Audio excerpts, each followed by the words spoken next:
Okey, baiklah, bismillahirrahmanirrahim. Kita akan mulakan pembelajaran kita pada hari ini. Seperti mana yang kamu dapat lihat pada skrin yang saya share, hari ini kita akan masuk ke pelajaran yang kedua. Tajuknya adalah sahabat-sahabat Khulafaur Rasyidin. Saya ulang lagi sekali, bacaan kena betul, sahabat-sahabat Khulafaur Rasyidin. Okey, di akhir pembelajaran dalam tajuk ini, okey, murid-murid akan dapat buat apa? Yang pertama, kamu akan dapat menyebut pengertian sahabat. So, lepas ni kamu akan tahu apa dia sahabat tu apa.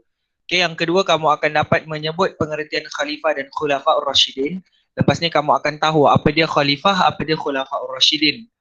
Selepas itu kita akan melihat satu persatu riwayat hidup 4 orang khulafa ar-rasyidin, iaitu Sayyidina Abu Bakar As-Siddiq radhiyallahu anhu, Sayyidina Umar bin Al-Khattab, Sayyidina Uthman bin Affan, Sayyidina Ali bin Abi Talib radhiyallahu anhum. Okey. Jadinya kamu boleh tengok dekat muka surat 15. Okey, unit yang pertama adalah berkaitan pengertian sahabat. Okey, sahabat ni dalam ilmu sirah bukannya kamu punya BFF til jannah. Okey, bukan yang tu Tapi dalam ilmu sirah sahabat ada pengertian dia yang tersendiri. Apa dia sahabat? Okey, sahabat tengok ni.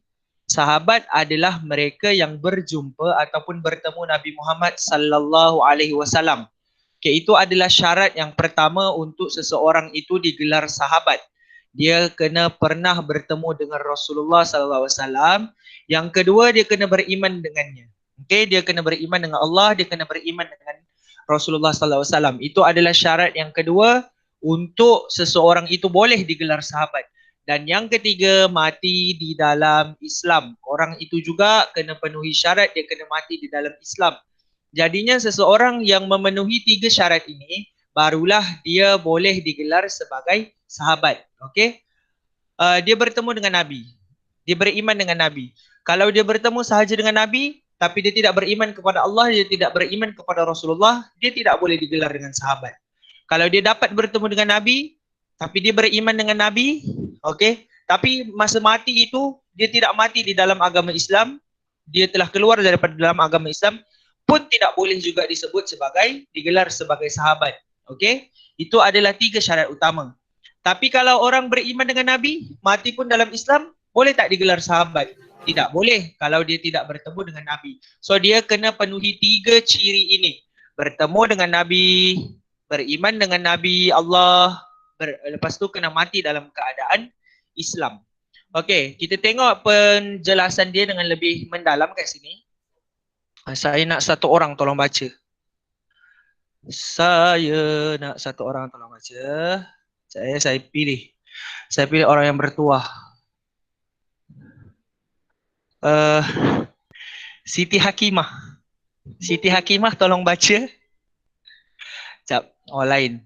Iqbal. Ustazah Iqbal Haqqa. Iqbal. Tolong baca Iqbal. Ya. Tolong baca penerangan yang panjang ni. Ustaz, orang yang beriman yang berjumpa dengan Rasulullah SAW itu ialah orang yang sempat bertemu dengan baginda sama ada lama atau sekejap. Okey. Sama ada meriwayatkan hadis ataupun tidak, sama ada menyertai baginda dalam peperangan ataupun tidak.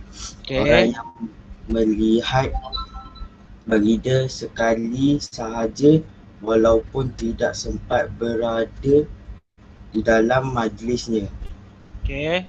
Termasuk juga dalam golongan ini ialah orang yang tidak dapat melihat baginda kerana tiada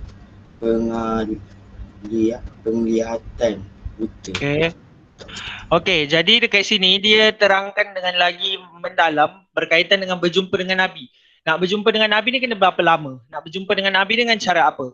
Jadi dia terangkan kat sini, maksud orang yang berjumpa dengan Rasulullah SAW, yang pertama orang itu sempat bertemu dengan Nabi lama ke, sekejap ke, dia tetap boleh digelar sahabat. Okey, dia berjumpa lama sekejap tak kisah. Lepas tu poin yang kedua, dia ada sahabat Nabi banyak meriwayatkan hadis untuk dijadikan panduan syariat dalam Islam. Jadi kalau orang tu sempat jumpa Nabi, dia sempat riwayat hadis ataupun tidak, dia tetap boleh digelar sebagai sahabat.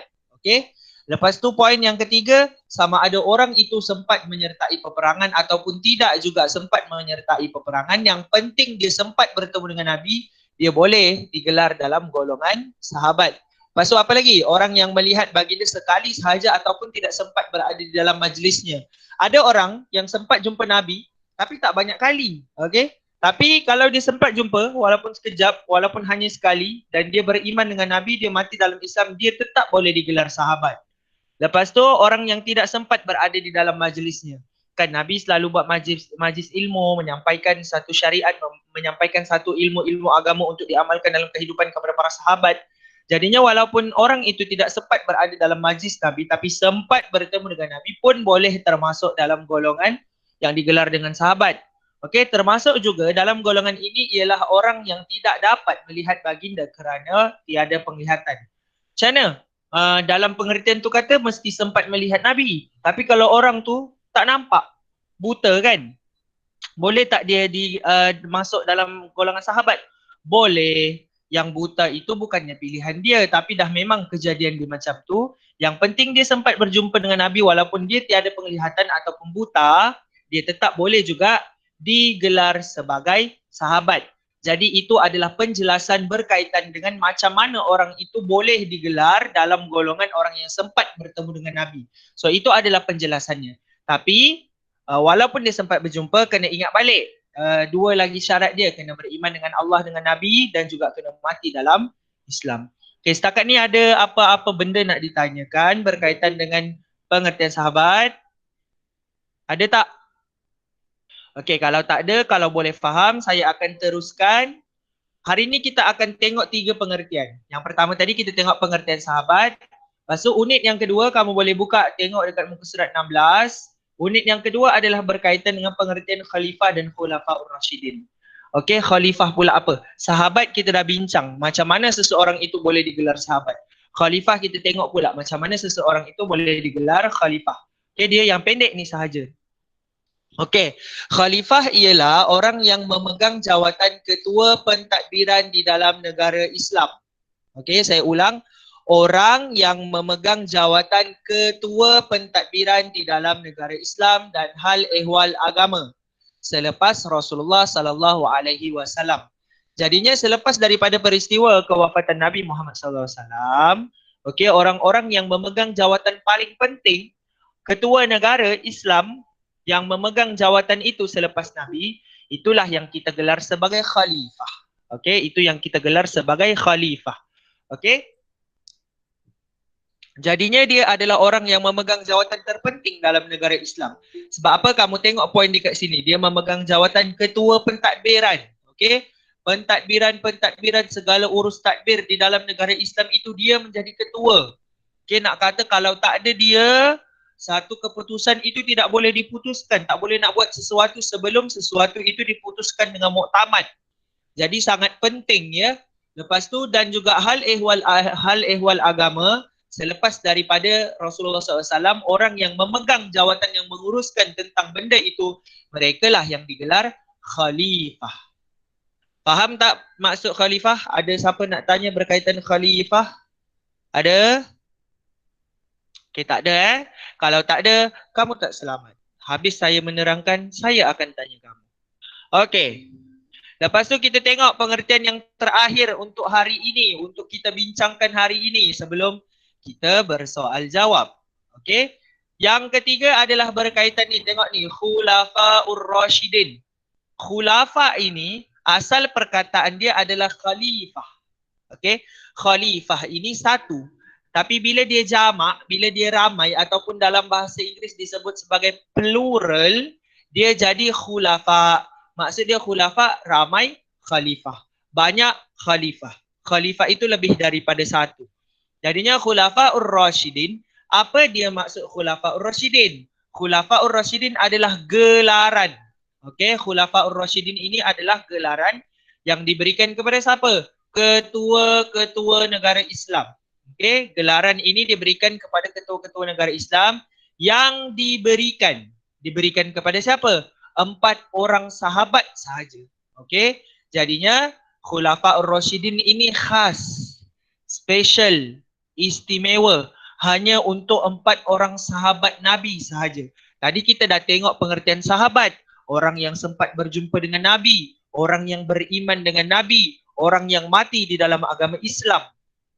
Okey, dan daripada ramai-ramai sekalian sahabat Nabi, hanya 4 orang yang bertuah ini sahaja yang mendapat gelaran Khulafaur Rasyidin. Mereka ini pegang apa? Mereka ini pegang jawatan ketua pentadbiran di dalam negara Islam selepas kewafatan Rasulullah. Jadi selepas kewafatan Rasulullah, ada 4 orang sahabat Nabi yang menggantikan jawatan Nabi sebagai ketua negara Islam. Selepas daripada wafatnya Nabi digantikan oleh Saidina Abu Bakar. Selepas Saidina Abu Bakar wafat digantikan pula dengan Saidina Umar Al-Khattab. Selepas Saidina Umar Al-Khattab wafat digantikan pula dengan Saidina Uthman bin Affan. Selepas Saidina Uthman bin Affan wafat pula digantikan pula dengan Saidina Ali bin Abi Talib. So 4 orang sahabat Nabi ini yang memegang jawatan sebagai khalifah yang pertama hingga keempat orang sahabat Nabi inilah yang digelar sebagai Khulafaur Rasyidin. Dan apa yang lagi menarik anak-anak murid sekalian, 4 orang sahabat Nabi yang telah memegang jawatan sebagai khalifah dan mendapat gelaran istimewa sebagai Khulafaur Rasyidin ini adalah orang-orang yang dijamin masuk syurga Allah. Tengok ya, kita tak sempat, kita masih hidup lagi. Alam dunia ini masih berjalan. Tak sempat lagi, tak ada lagi hari kiamat, tak ada lagi mizan, tak ada lagi titian sirat kan. Tak ada lagi kehidupan selepas kematian kan. Selepas kita dibangkitkan daripada sangkakala, tiupan sangkakala semua itu. Tetapi 4 sahabat Nabi ini dah confirm masuk syurga. Kenapa mereka confirm masuk syurga? Selepas dari pelajaran ini kita akan tengok betapa besarnya pengorbanan mereka, betapa besarnya jasa mereka di dalam perjuangan Islam sehinggalah Allah dan Rasulnya bagi mereka jaminan masuk ke dalam syurga Allah. Okey, ada apa-apa soalan tak berkaitan dengan sahabat, berkaitan dengan khalifah, berkaitan dengan Khulafaur Rasyidin? Ada tak? Kalau ada, kamu boleh buka mic dan bertanya. Saya tutup dulu saya punya slide. Sebab saya nak bertanya. Siapa saya seru namanya? Tolong dijawab. Okey? Sekejap ya. Saya habiskan dulu kita punya recording.